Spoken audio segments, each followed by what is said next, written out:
Welcome to the Videozone. We're here in Full Moon's new screening room. It's almost finished, and it's really a thrill to be able to walk 20, 30 yards from our offices and screen one of the films. I hope you all enjoyed Invisible. We're actually thinking of using that Invisible character in an upcoming film we're making called Legion of Doom, which is kind of a superhero gathering of characters, and they're going to fight the evil mutants. So we'll see about that. In any case, we have Lurking Fear coming up next. Our theatrical release, our first theatrical release, Shrunken Heads, will be out shortly, and I hope everyone likes it. We're real excited about that. We have a whole year of releases. Of course, we're real proud of Moonbeam, our new fantasy label for family and kids. And I guess I'll keep seeing you guys on the next edition of the Videozone.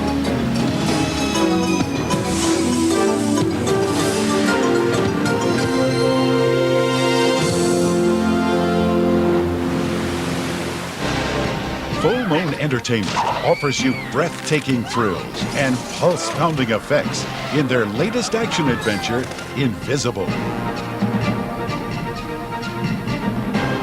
Action!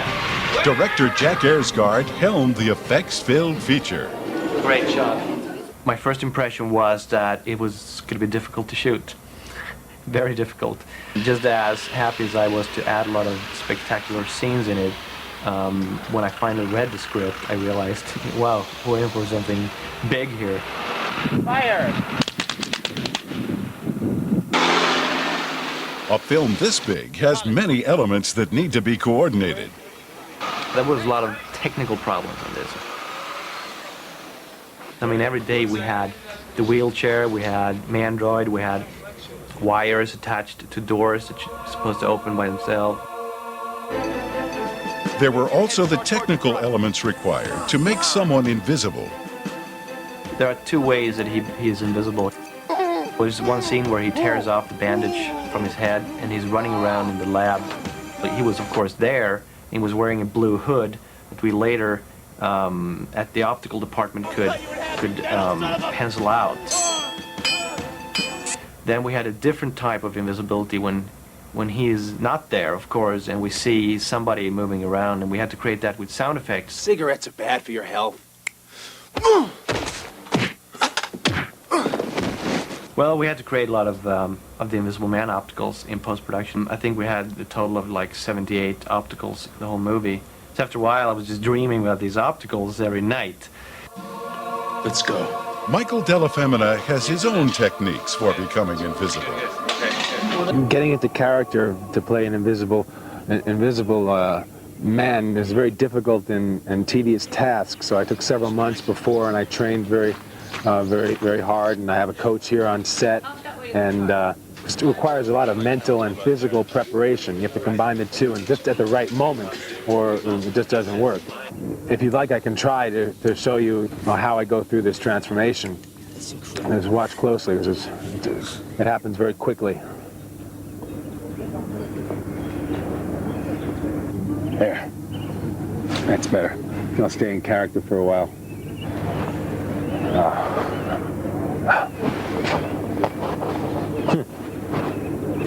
Takes a lot out of you. How long do you intend to keep us here? You are free to go at any time. Michael isn't the only one who required rigorous training for his character. Brian Cousins spent many hours improving his wheelchair technique. I really maneuver it well now. I really have a feel for it because it's electric, you know. That's the best part about the wheelchair. Because, you know, it's like driving a go-kart. They say, okay, you have to, you know, go here, and you have to go under the stairs, and you have to hit this mark, and you have to turn at this angle. This camera's going to be there, and they've lit it a certain way, and that, to me, is like, that's fun. Okay.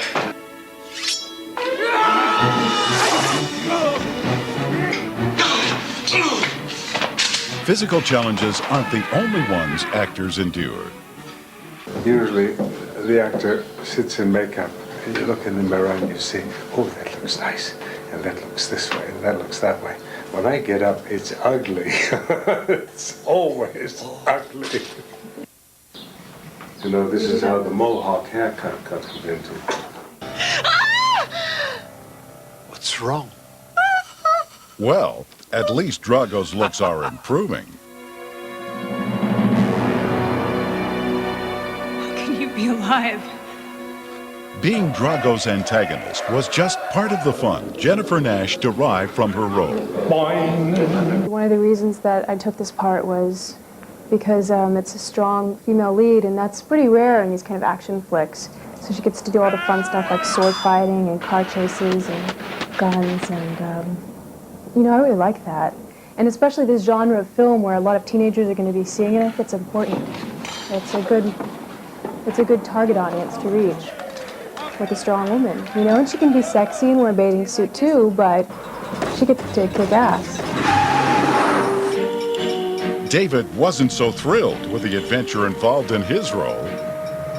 This scene with the car blowing up was the one scene, I think all the actors on the film had their own little scene that they were like had a little frog in their throat about. You know, Jennifer and Brian had their love scene, and this was my scene, the car blowing up. Brian and Jennifer didn't have to worry about dying in their scene, I don't think. And as long as when I was actually in the car, the explosives weren't in the car, that was okay, because it's the communication thing. There's Italian on the set, there's Romanian, there's English. Make sure you put that line in my obituary. He said she was sure he understood. Yes, once again. Very first, what does she... He was sure that he when understood. David is here, when David is Famous at last this place word. here. Okay. So I'm thinking somebody's going to say no, and they're going to say now? No, now. Oh, now. Action is for David only. That didn't happen, fortunately. Are you ready? Good? Yeah. Action! And it went off pretty smoothly, I think. Do we have time for a bigger exclusion? Jack was slightly more enthusiastic about the scene. I had a lot of fun, you know, blowing up cars. We wrecked 3 cars in Invisible, and I had a lot of fun doing that. We couldn't blow up brand new cars, so we had to use old cars. And I think every time we were about to shoot, those cars, for some reason, they stalled, and we spent a couple of hours trying to figure out what was wrong with them until we finally got the shots.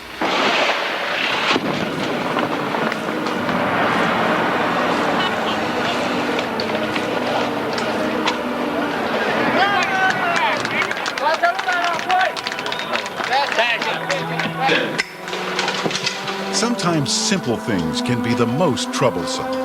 You usually don't think that a simple thing like a wheelchair would cause you problems on the set, but it did. The first week when we started shooting, we had some problems. It just didn't want to work. But we needed to shoot with the wheelchair. So we basically had to tie a rope in it and pull the wheelchair over the floor when he was moving. Luckily, small problems can be fixed during the editing process.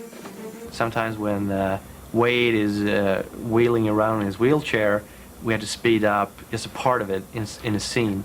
Right now, I don't think you can tell which shot he was pulled and what shots he was actually moving around himself. Forget it, Senator. Cut. Keep rolling. Action.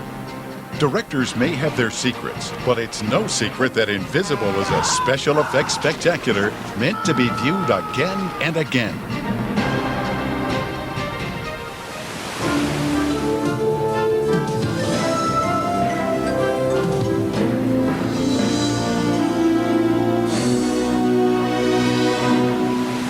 Lurking fears about this small group of ne'er-do-well vigilantes who live in a small town, and basically we're mad as hell and we're not going to take it anymore.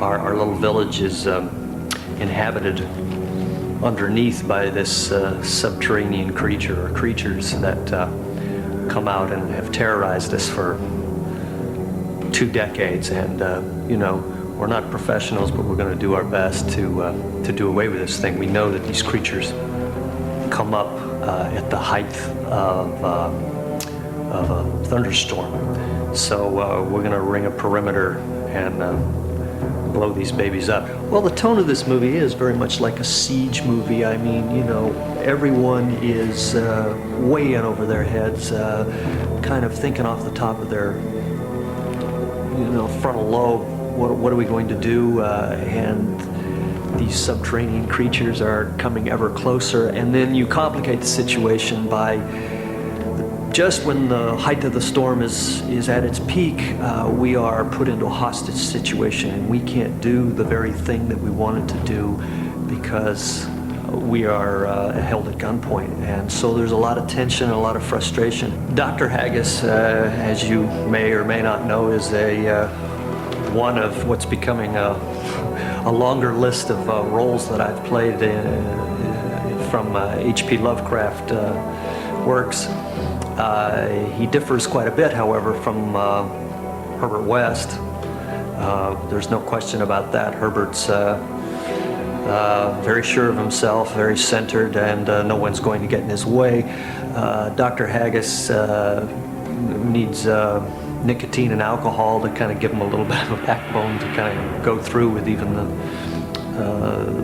simplest thing of asking someone to, go out on a date with him. So he's quite at the other end of the spectrum. Well, I think Lurking Fear fits right in nicely with the other Lovecraft things that I've done, no question about it. I have this image right now of like a bookcase, and each movie is like a little book, and it's got its nice little nook there, slides right in real good. Nice little thin little compact little book, those kinds you like to carry around your pocket. You just slide it right in. It's real nice. I'm proud of it.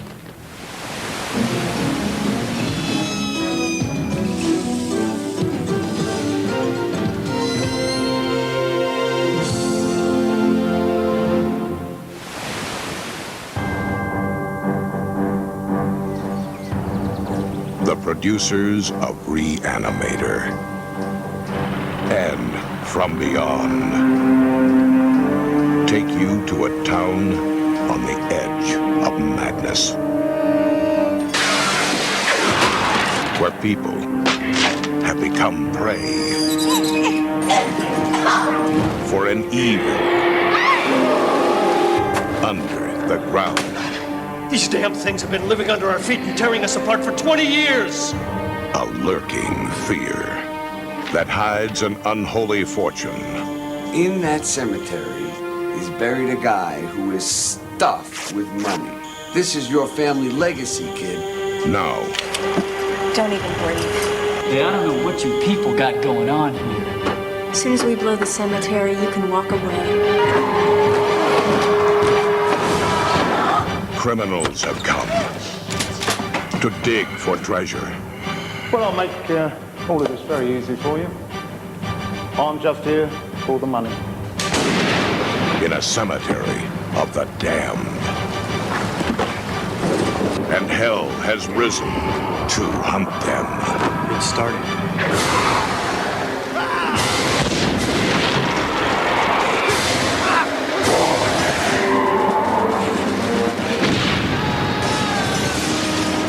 I knew we'd be brought together.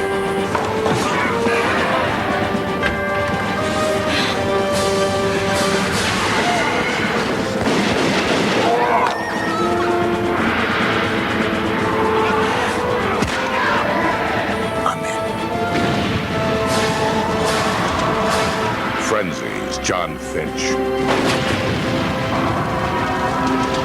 Blake Bailey. Hellraiser's Ashley Lawrence. Ghost Vincent Schiavelli. And Reanimator's Jeffrey Combs. In H.P. Lovecraft's The Lurking Fear.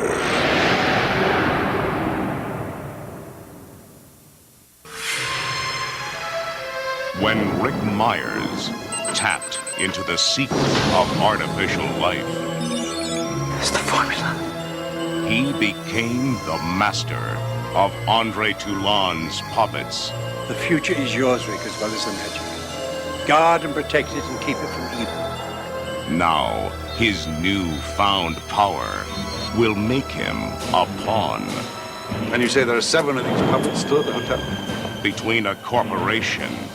Now, once we're inside, what we're looking for are 6 stringless puppets. And a demon from hell.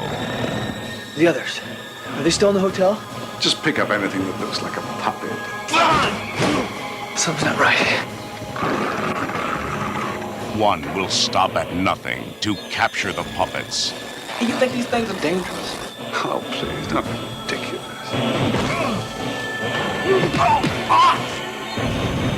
The other will unleash the forces of darkness to destroy them all. Oh, you are beautiful.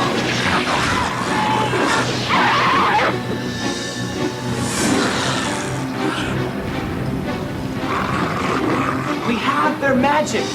They're gonna keep coming until they get it back or until they're stopped. Oh my God.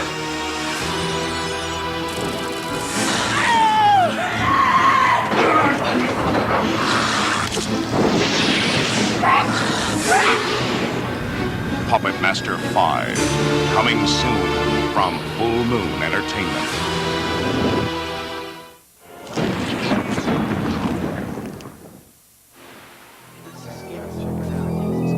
At Dante's Inferno, the ultimate video game has come to life. This is arcade, and it's all done in virtual reality. It's so real, you'll actually think that you're in the game board. I am arcade. If you want to play games, you picked the wrong machine.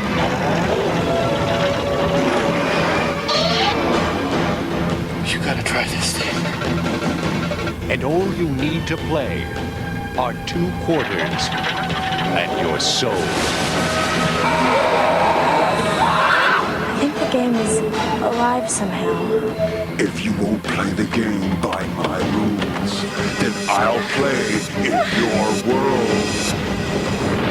Now, 2 teenagers will play for their lives. Kiss reality goodbye forever. And enter an electronic world where virtual reality has become flesh and blood.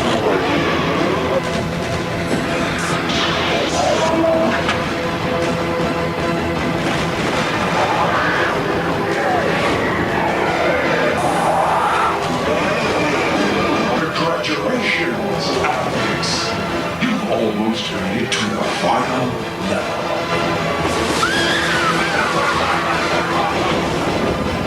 Arcade.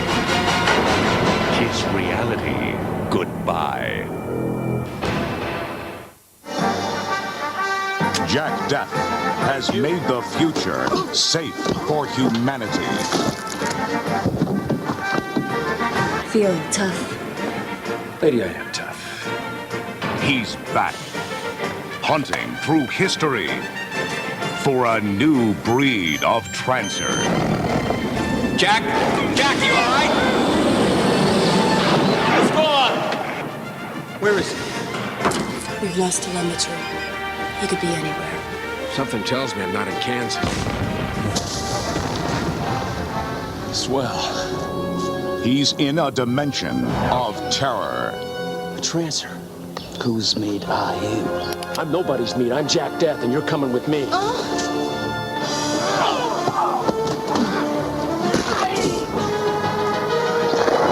This man can put an end to our nightmare. We must find him. I will capture this wolf's head. Trapped by his worst enemies. There's no way out of this place. Now, Jack Death will find his destiny. I'd follow a man like that into the gates of hell. On a world in need of a hero. Well, anything's so alive.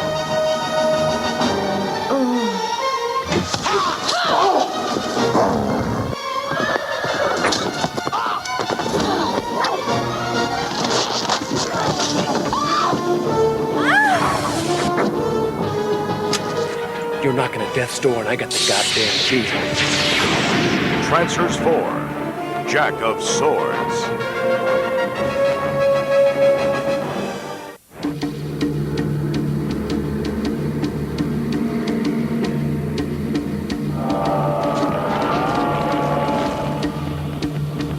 An innocent in a spell of evil.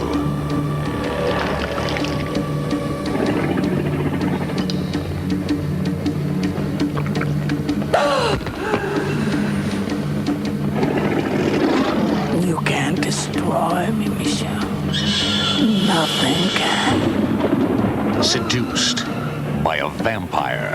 We together now until the end of time.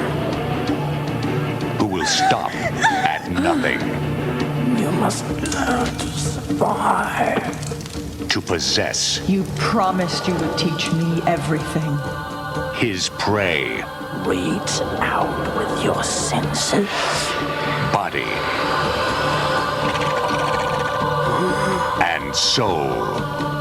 Take him.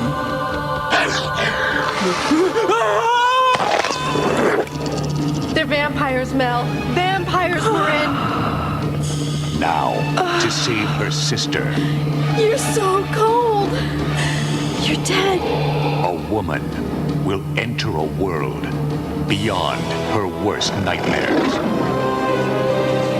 Let there be a bloodbath.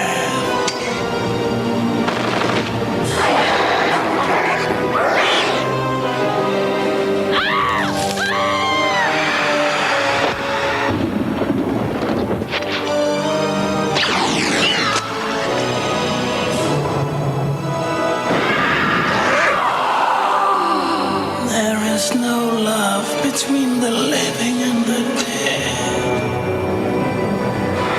Bloodlust, Subspecies 3.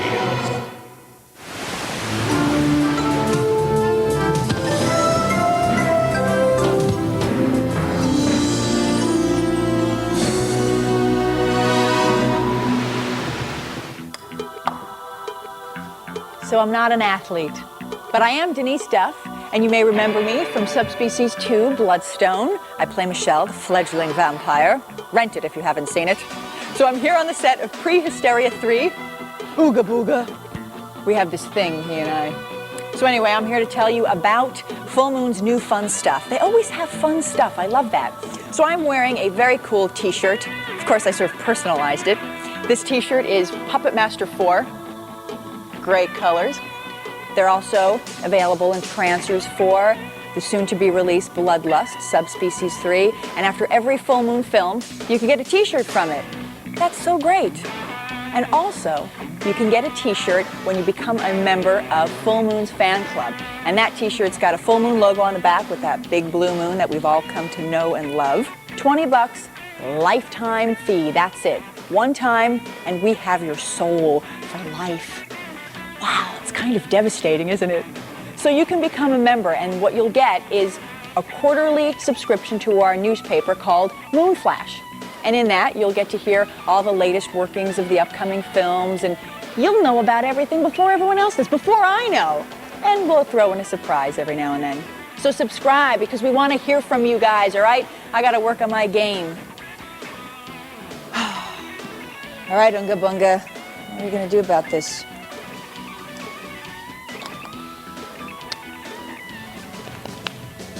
Hey, we got hot new CDs from Full Moon's very own Moonstone Records, including Quiet Riot's Terrified, and David Arkenstone's score to Robot Wars. And we also have Full Moon's very own main title, Madness. And you know what that has? It has all of the themes to Full Moon Pictures, all right? So go out and rock on, guys. We also have original posters available with artwork from all of our Full Moon pictures, just like on display at your video store. And don't forget our trading cards, you can get those too. And we also have limited edition model kits with characters from the Puppet Master series, including Six Shooter and Blade. Ooh, he scares me. For more information on how to order Full Moon merchandise and become a fan club member, you can call us at the Full Moon Hotline at 1-800-999-9559. Or you can write to us at Full Moon Entertainment, 8721 Santa Monica Boulevard, Box 526, West Hollywood, California, 90069. Well, looks like I'm out of popcorn. I'm going to go fill up, and I'll see you guys at the next Videozone. Bye!